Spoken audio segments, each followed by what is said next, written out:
Tonight, for the first time, we're able to see how Denver tries to convince migrants to leave in video obtained by Next from inside a migrant shelter. Colorado, which is largely a purple state, it's a little hard to tell what's going on in Colorado as a whole, but Denver has turned pretty blue. And when I was on my book tour, what was it, 2 years ago, the place that was actually the most depressing out of all of the cities I went to, and Denver is one of the most beautiful cities in the world. I hadn't been there in a couple of years, to watch the homeless encampments everywhere.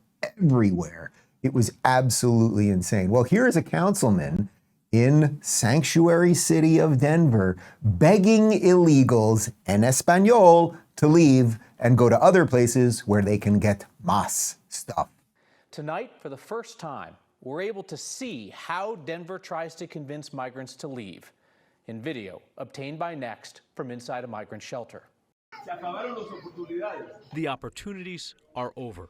That's Andrés Carrera, political director for Denver Mayor Mike Johnston. Nueva York te da más, Chicago te da más. Entonces sugiero que vaya por allá, donde hasta también con un albergue de más largo plazo, también hay más oportunidades de trabajo por allá. Carrera is Denver's so-called newcomer communications liaison. That means that he meets the busloads of new arrivals.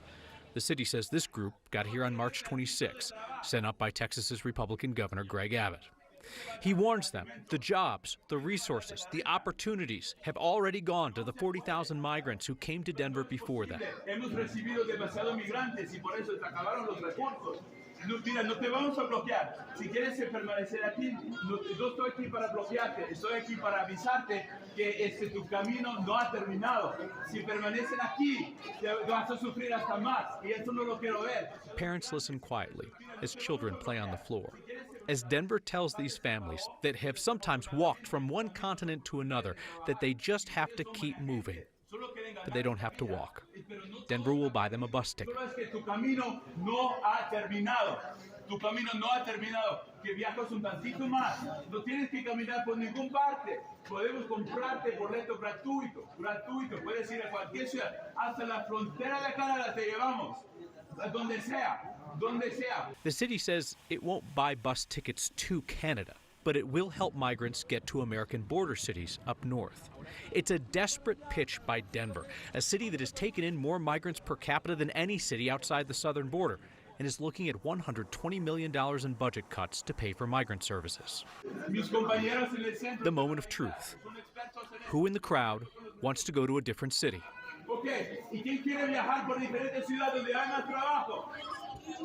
And who wants to stay in Denver?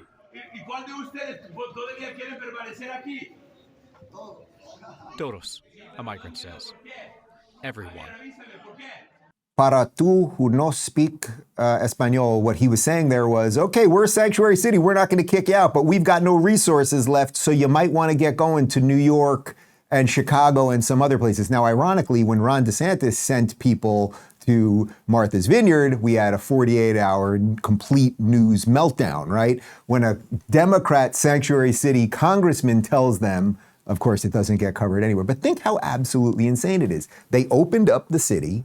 The city is now overrun. The resources are stretched thin. And now they're like, just go, like locusts. They're basically telling them, oh, you chewed up everything here. There's nothing left for you here. Go chew up everything over there. It is just absolutely extraordinary.